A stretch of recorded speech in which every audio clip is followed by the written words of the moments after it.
खुलुमबाय गिबियावनो बे समाव जोङो बे उदालगुरि बियाबा गाबोन अर्थात 24 आरो 25 खालारखौ 27थि बोसोरसालिया सावराय जथुम्माखौ उदालगुरि बियाब दुलाराय बाथौ गौथुमा खुंनो थाखाय लाहार फाहार खालामदों।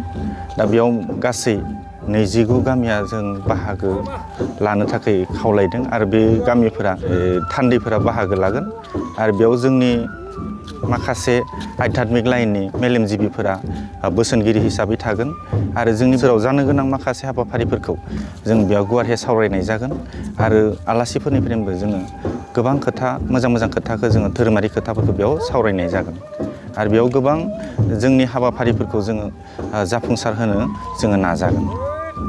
बबे जायगायाव जागोन? बेयो उदालगुरि बियाबनि सिङाव थानाय जामुगुरि गामि आफादनि दैदेननायाव दिनै बे 27थि बोसोरसालिया जथुम्मा उदालगुरि बियाब दुलाराय बाथौ गौथुमनि जिथु बोसोरसालिया जथुम्मा बियो जागोन। बेसेबांसो थान्दै बाहागो लागोन? बेयाव गासै 300निफ्राय 350नि गेजेराव थान्दैफोरा जागोन आरो गेवलां मेलाव सरासनस्रा जोङो 2000निफ्राय 3000नि गेजेराव माने रायजो राजाफोर जमा जागोन। दा बेवहाय गुबुन गुबुन जायगानिफ्राय जोंनि धोरोमखौ सिबिनो मोजां मोनग्रा रायजो राजाखौ बे गेवलां मेल जानो गोनां गेवलां मेलाव बाहागो लाफैनो थाखाय नोंथांमोनखौ बयखौबो आं बियाबनि जानानै नोंथांमोनखौ गुरै खावलायनाय जादों। गेवलां मेलाव सोर गेदेमा बिथांमोना आलासि महरै? बेवहाय जोङो गिबि आलासि हिसाबै जोङो पलिटिसियाननिफ्रायबो लादों, जोंनि समाज सिबियारिफोरखौबो लादों, जोंनि आध्यात्मिक लाइननि जाहा सेन्ट्रेलनि दङ, डिस्ट्रिक्टनि दङ आरो बियाबनि माखासे बिबानगिरिफोरा जोंनियाव बेयाव धोरोमारि बोसोनगिरि हिसाबै बाहागो लागोन। आरो मोनसे खोथाखौ जोङो बाख्नायनांगोन, बानजाय आफादा जामुगुरि गामि आफादनि बानजाय आफादा बे प्रग्रामखौ जाफुंसार होनो थाखाय गोबां दुखु खस्थ' खालामनानै मेहेरगोनां समायना महरै बिथांमोना साजायदों आरो बे साजायनायखौ जोङो मोगथां महर होनो थाखाय जोङो थान्दै आरो रायजो राजाफोरखौ बेयाव ज' जानानै जोंनि धोरोमारि सावरायमेलखौ जाफुंसार होनायाव हेफाजाब होगोन होननानै जोङो आसा फारिनाय थाबाय। खुलुमबाय। गिबियावनो आं नैबे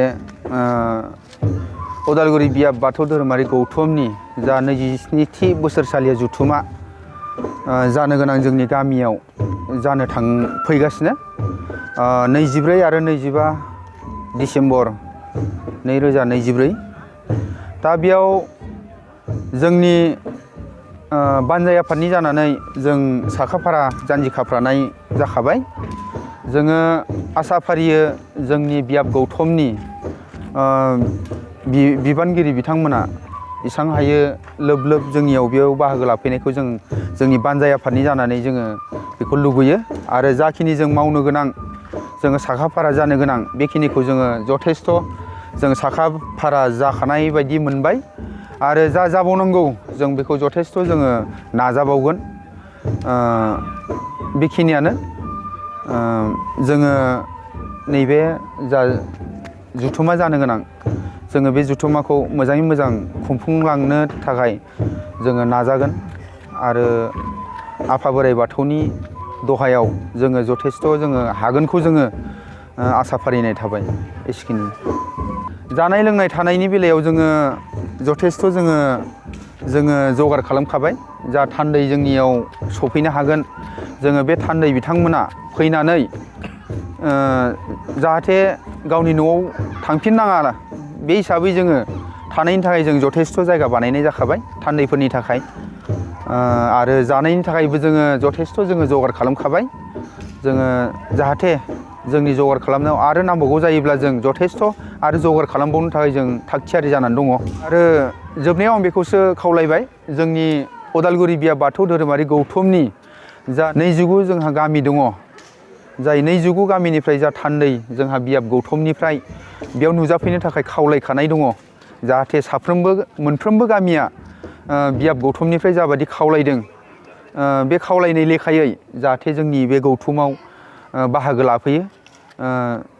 जिंगासिनो नाङा जे जोङो बेयाव फैनानै थान्दैफ्रा गोदाव सोराव जागोन थानो मोननाय नङा बेखौ दा सान जोङो अलरेडि जोङो थानायनि थाखाय जानायनि थाखाय जथेस्थ' जोङो बेखौ जगार खालामनाय थाबाय आरो नांबावगौब्ला जों इसां हायो जोङो जोंनि जा थान्दै नुजाथिफैगोन बा थान्दैनि बादै जा रायजो राजा नुजाफैगोन बिसोरखौ जोङो जथेस्थ' आलासि महरै जों सिबिनो थाखाय जोंनि जामुगुरि गामिनि जा जोंनि जानो गोनां गौथुमनि जोंनि बानजाय आफादनि जानानै आङो बेखौ रायजो राजानिसिम बेखौ फोसावनाय थाखाबाय।